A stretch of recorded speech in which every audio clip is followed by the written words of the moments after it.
सर्दियों का ऐसा मौसम आया जिसमें पल भर में बारिश के साथ साथ ठंड भी लग रही थी। नवरात्रि और दिवाली बीते कुछ ही दिन ही हुए थे कि इस मौसम में बारिश जल्दी देखने को नहीं मिला करता था। लेकिन इस साल कुछ अलग ही लग रहा है। इस साल बारिश भी लेट हुई और नवंबर आ ही चुका है। अभी तक बारिश बंद नहीं हुआ।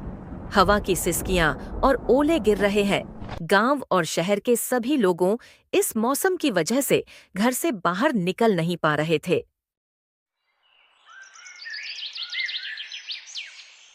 उन्हीं के बीच में गांव का एक व्यक्ति रामू जो इस ठंड की वजह से जूझ रहा है। गांव के बाहर छोटे से कच्चे घर में रामू अपनी पत्नी साधना और 2 बच्चों के साथ ठिठुर रहा था। चारों ओर कोहरा छाया हुआ है। हवा इतनी तेज थी कि टिन की छत खड़खड़ा उठी थी। घर में जलती लकड़ियां बहुत पहले ही बुझ चुकी थीं। रामू के पास इतने पैसे नहीं थे कि कोयला या लकड़ी खरीद सके। दिन भर मेहनत मजदूरी करके जो कुछ कमाया था उससे बस 2 रोटियां और थोड़ा सा नमक ही घर आया था। बच्चे ठंड से कांपते हुए मां से लिपटे थे। रामू, तुम इस ठंड से बचने का कोई इंतजाम करो, नहीं तो बच्चे कहीं इस ठंड की वजह से बीमार ना हो जाए। मैं क्या करूं साधना, हमें क्या मालूम था इस बार की ठंड ऐसी होगी। अभी ठंड का मौसम शुरू ही तो हुआ है। पहली ही ठंड ने पूरे गांव वालों को सिखा दिया होगा कि समय किसी के लिए नहीं रुक सकता है। हमें पहले से ही समझ जाना चाहिए था कि मौसम कुछ अलग ही रंग में रंगने वाला है। तुम सही कह रही हो साधना। कई दिनों से हल्की हल्की सर्दियां हो रही थीं।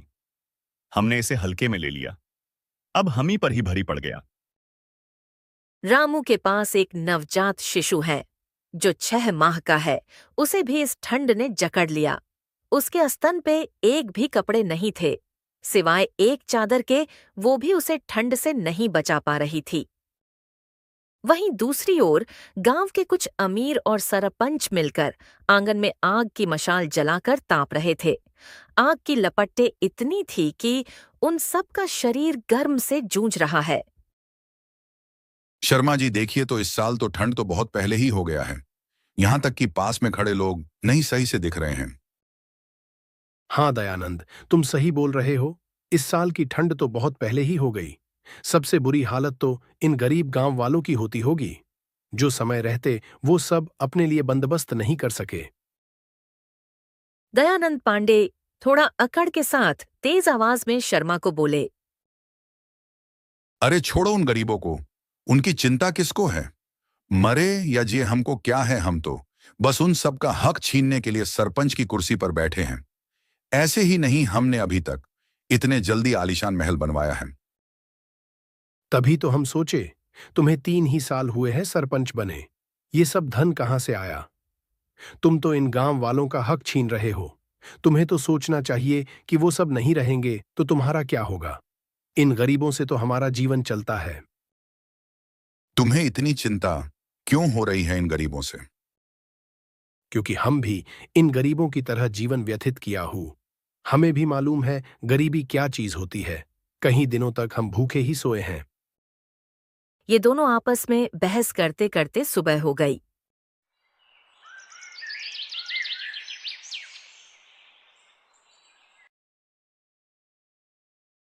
सुबह का वातावरण थोड़ा स्थिर था। ठंडी हवाएं कम चल रही थीं। गांव के कुछ लोग हल्की आग जला के द्वार पे ताप रहे थे। शाम होते ही रामू ने तय किया कि वो सरपंच दयानंद पांडे से कुछ मदद की गुहार लगाएगा। रामू ने साधना से कहा। साधना, में सरपंच जी के पास जाता हूं। अभी उनके पास लकड़ियों का भंडार है। इस वक्त वो हमारी अर्जी जरूर सुनेंगे। इतना सुनते ही साधना रामू की ओर देखकर थोड़ा सा मुस्कुराई। क्या तुमने कहा सरपंच जी हमारी गुहार सुनेंगे? आज तक वो किस गरीब की गुहार सुनी है? सबका हक खा के वो उन अमीर ज्यादों की तलवे चाटते होंगे। नहीं यकीन है तो आप उस धनीराम जी के हवेली के पास जाओ, वो भी वहीं मिलेंगे। तुम क्या कह रही हो साधना? हमें भी मालूम है सरपंच दयानंद पांडे थोड़े कंजूस हैं, लेकिन इस वक्त हमें उनकी सबसे ज्यादा जरूरत है। हम जा रहे हैं उनके पास, तुम बच्चे को देखो। तुम नहीं समझ रहे हो रामू, सरपंच जी आज तक किसी को कुछ नहीं दिए। हम गरीबों के लिए क्या क्या नहीं आया है इस गांव में, कंबल, सॉल और रजाई और भी बहुत कुछ हमारे लिए। सरपंच दयानंद पांडे ने सब का सब जाकर शहर में बेचाए। इस चीज की आवाज उठाने वाला कोई नहीं है। तुम्हें मालूम है ना, जितनों ने आवाज उठाया है वो सब मारे गए हैं। अब किसी की हिम्मत नहीं होती आवाज उठाने की। मुझे इस वक्त अपने बेटों के लिए जाना ही है, चाहे कुछ भी हो जाए। ठीक है, आप जाओ रामू। अगर सरपंच जी आपकी बात मान गए तो ठीक है, बच्चों को कुछ राहत मिल जाएगी। मैं तब तक इन्हें किसी तरह ठंड से बचने का कोई न कोई इंतजाम करती हूँ। रामू ने जो फटा हुआ बंदी पहना हुआ था, वहीं पहने ही कड़कड़ाती ठंड में बाहर निकल पड़ा। बाहर निकलते ही ठंड बढ़ गई। हवा में इतनी नमी थी कि सांस लेते ही उसके होंठ सुन्न पड़ गए। रास्ते भर गांव के सूने गलियों में सिर्फ हवा की सिसकियां सुनाई दे रही थीं। सभी के सभी अपने घरों में कंबल रजाई ओढ़े हुए पड़े थे। थोड़ी दूर चलते ही रामू ने देखा, सरपंच दयानंद पांडे का बड़ा घर दूर से ही चमक रहा था। अंगीठियों की गर्म रोशनी दीवारों से टकराकर हवा में मिल रही थी। गांव के कुछ लोग वहां हंसी मजाक कर रहे थे, मानो बाहर की ठंड का उन पर कोई असर ही न हो। रामू धीरे धीरे आगे बढ़ा और कांपती आवाज में बोला, नमस्ते सरपंच जी, जरा 2 मिनट का काम था। कौन है? अरे रामू, इस ठंड में बाहर क्यों घूम रहा है तू? सरपंच जी, घर में लकड़ियां खत्म हो गई हैं। बच्चे ठंड से कांप रहे हैं। बस थोड़ा सा कोयला या सूखी लकड़ी मिल जाए तो बस रात निकल जाए। थोड़ा मुस्कुराते हुए बाकी लोगों की तरफ देखकर, अरे रामू, अब हर घर को लकड़ी बांटेंगे क्या? देखो, तू मेहनती आदमी है। कल सुबह आ जाना, काम रहेगा खेतों में, मजदूरी के साथ लकड़ी भी मिल जाएगी। लेकिन सरपंच जी, रात कैसे कटेगी? बच्चे छोटे हैं। सरपंच का चेहरा ठंडेपन से कठोर हो गया। देखो रामू, अभी हमारे पास इतना फालतू के काम करने का मन नहीं है। तेरे बच्चे हैं, मेरे नहीं।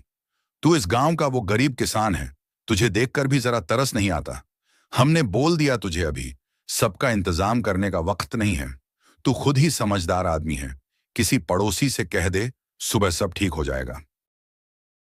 सरपंच जी, आप नहीं समझ रहे हैं, मेरे बच्चे अभी काफी छोटे हैं। मैं आपसे हाथ जोड़कर विनती करता हूं, अभी के लिए कुछ तो दे दो। लगता है तू ऐसे नहीं मानेगा, तुझे तो घसीट के बाहर की ओर फेंकवाना ही पड़ेगा। तभी सरपंच दयानंद पांडे ने अपने दोनों पहलवानों से कहा। इसे बाहर निकाल के फेंको। सरपंच के नौकरों ने रामू को घसीट के फेंक दिया। रामू ने गहरी सांस ली। उसकी आंखों में उम्मीद थी, पल भर में बुझी गई। फिर उसने सिर झुकाया और धीरे धीरे लौट चला। गांव के रास्ते पर लौटते हुए उसे लगा जैसे ठंडी हवा अब और भी बेरहम हो गई हो। ठंड से ठिठुरता हुआ रामू घर पहुंचते ही दरवाजा खटखटाया। साधना ने दरवाजा खोली। क्या हुआ रामू, सरपंच जी ने लकड़ी दी? रामू ने सिर झुका लिया। आंखों में आंसू थे, लेकिन वह मुस्कुराने की कोशिश कर रहा था। नहीं साधना, वो बोले कि तुम मेरे खेत में काम करो, फिर मैं तुमको कुछ लकड़ियां दे दूंगा सुबह के लिए। साधना ने बच्चों की ओर देखा, जो दोनों कांप रहे थे।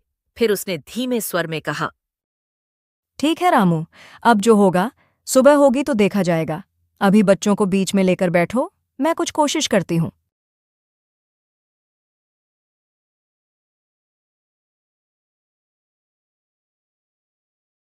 साधना ने घर के बाहर जाकर कुछ सूखी घास इकट्ठा की और उन सबको घर में लाकर और कुछ फटे हुए पुराने कपड़ों और सूखी घास का छोटा सा गट्ठर बनाया और एक टूटे हुए बर्तन में रखकर चूल्हे पे आग जलाने की कोशिश की।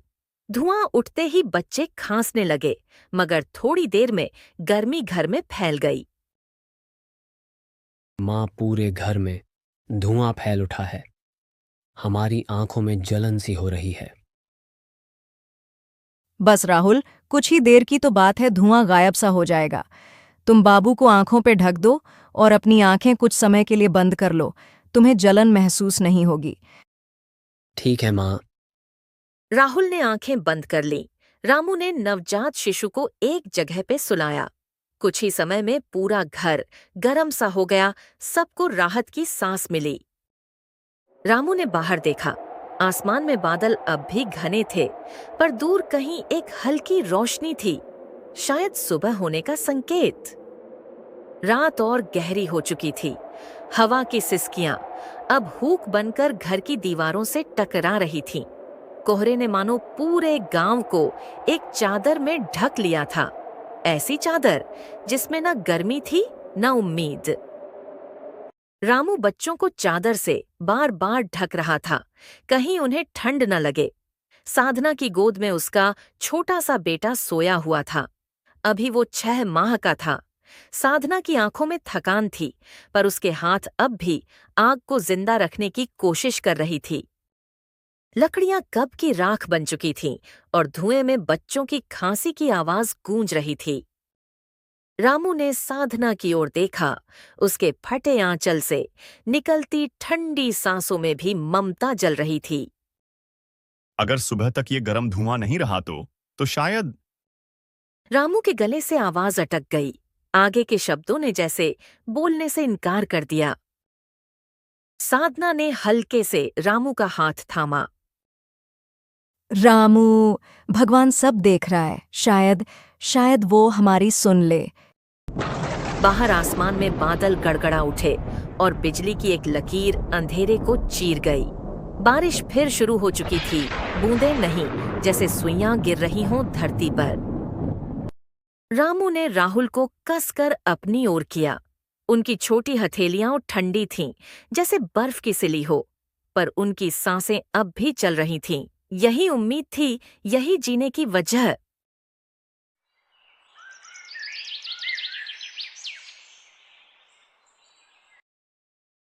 धीरे धीरे रात बीतती गई और सुबह की हल्की किरण खिड़की की टूटी दरार से भीतर आई। गांव के कुछ लोग चौपाल पे बैठकर सूरज की रोशनी का आनंद ले रहे थे। कई दिनों के बाद उन सबको देखने को मिला। सब आपस में बात कर रहे थे कि अरे करण भाई, हम लोगों का ऐसा हुआ है इस ठंड में, तो सोचो रामू का क्या हुआ होगा। तुम सही कह रहे हो भाई। उसके पास तो अभी एक नवजात शिशु है। कहीं उसे कुछ हो गया तो रामू तो जीते जी मर ही जाएगा। तभी वहीं से रामू गुजर रहा था, सरपंच जी के घर जाने के लिए। अरे रामू भाई, कहाँ चले इतनी तेजी से, वो भी इतनी सुबह सुबह? कुछ नहीं भाई, बस सरपंच के यहां जा रहा हूं। कल उन्होंने मुझे काम के लिए बुलाया था। कहा था कि तुम्हें कुछ लकड़ियां दे दूंगा। ठीक है भाई, लेकिन इतनी ठंड में तुम काम कैसे कर पाओगे? क्या करें शंकर भाई, ये गरीबी ही है जो हमें इस ठंड में भी जिंदा रखती है। यही हमारी मजबूरी है और यही हमें इस ठंड में काम करने की हिम्मत देती है। सही कह रहे हो रामू भाई। अब तो हालात ऐसे हैं कि बिना काम के एक दिन भी गुजारना मुश्किल है। भाई, घर में राशन भी खत्म हो गया है। बच्चे 2 दिन से बस उबला पानी पी रहे हैं। आज अगर काम मिल गया तो थोड़ा आटा चावल ले आऊंगा। भगवान करे काम जल्दी मिल जाए रामू भाई। अब तो ठंड भी हड्डियां तोड़ने लगी है। हाँ करण भाई, चलो अब निकलता हूं। सूरज निकलने से पहले पहुंचना है, नहीं तो सरपंच डांट देंगे। ठीक है भाई, संभल के जाना। रास्ता फिसलन भरा है, कल रात फिर से ओस पड़ी थी। हाँ, ध्यान रखूंगा। ठंडी हवा में धीरे धीरे आगे बढ़ जाता है। गांव की गलियां अब भी अंधेरे में डूबी थीं, बस कहीं कहीं धुएं की पतली लकीरें आसमान की तरफ उठती दिख रही थीं। रामू गांव की संकरी गलियों से होकर आगे बढ़ने लगा। मिट्टी में ओस जमी थी, जिससे रास्ता फिसलन भरा हो गया था। उसके फटे चप्पल से पानी रिसकर पैरों तक पहुंच रहा था, पर वो रुका नहीं। थोड़ी दूर चलने पर उसे सरपंच दयानंद पांडे का बड़ा घर दूर से ही चमकता नजर आया। ऊंची दीवारों के अंदर से आग की रोशनी झिलमिला रही थी। रामू धीरे धीरे खुद से बड़बड़ाते हुए, देखो जरा, इन लोगों के यहां तो जैसे ठंड नाम की चीज ही नहीं है।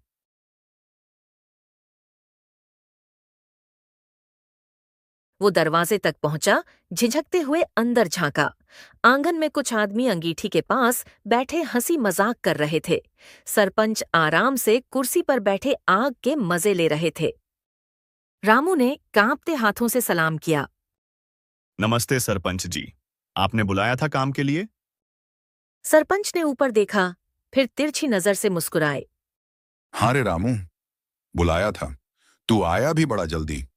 चल पहले हाथ मुंह धो ले, फिर बात करते हैं। रामू ने सिर हिलाया और झिझकते हुए पानी की बाल्टी के पास गया। ठंडे पानी की पहली छींटे से ही उसके हाथ सुन्न पड़ गए, लेकिन उसने कुछ नहीं कहा। थोड़ी देर बाद सरपंच ने आवाज लगाई।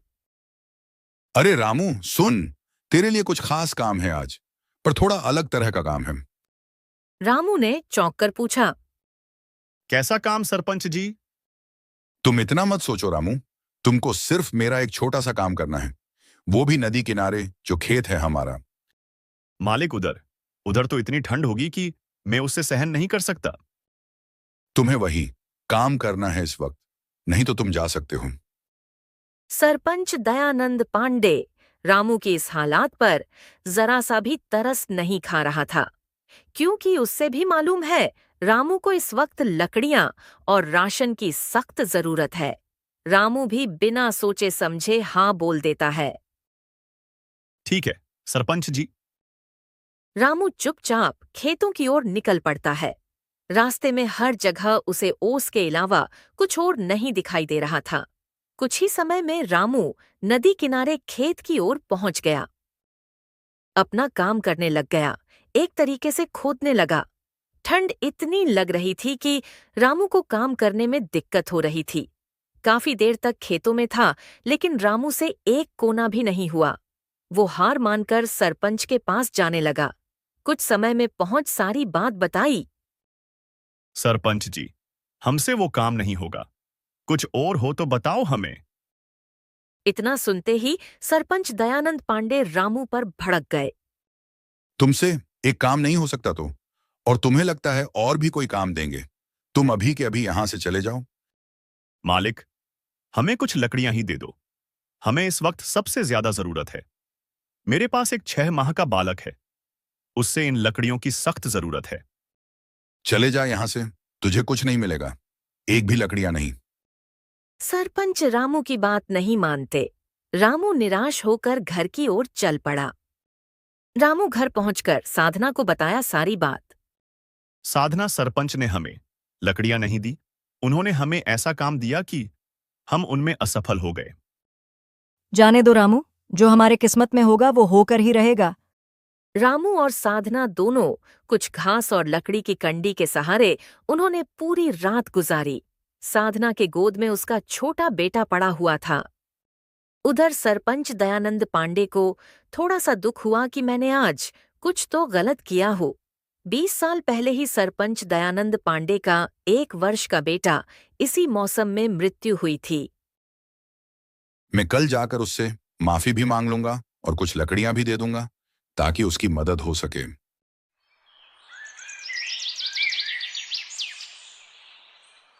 सुबह हो चुकी थी, लेकिन उस रोशनी में कुछ स्थिर था, कुछ थमा हुआ। समय ऐसा थम गया था कि साधना को कुछ एहसास नहीं हो रहा था। छोटा बेटा एक ही जगह पे क्यों पड़ा हुआ है? रात से एक ही जगह से सबसे छोटा बेटा अब नहीं हिल रहा था। तभी साधना की चीख ने सुबह की खामोशी को चीर दिया। रामू, देखो ना, छोटू क्यों उठ नहीं रहा है?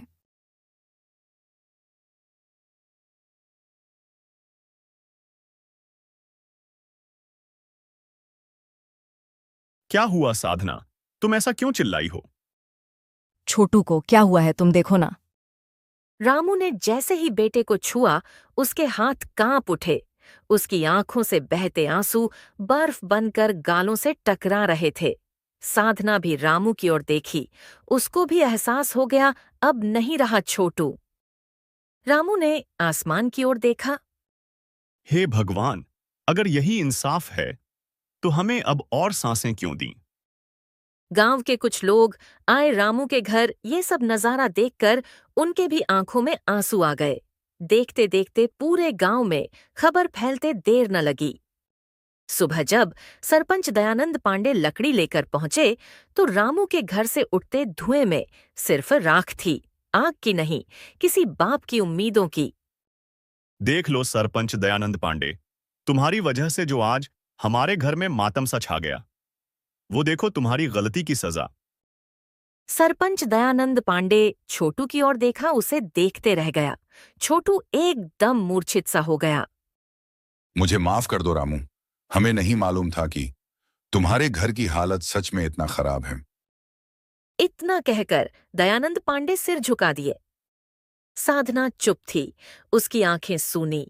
रामू जमीन पर बैठा था, बच्चे की ठंडी देह को सीने से लगाकर, जैसे आखिरी बार गर्मी देने की कोशिश कर रहा हो।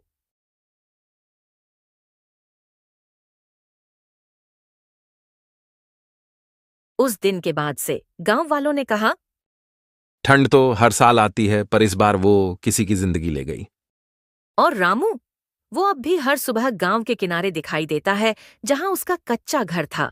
कहते हैं वह अब आग नहीं जलाता, क्योंकि एक बार जो बुझ जाती है वो दोबारा कभी रोशनी नहीं देती। ठंड का कहर सिर्फ मौसम नहीं था, वो इंसानियत की ठंडक की कहानी थी।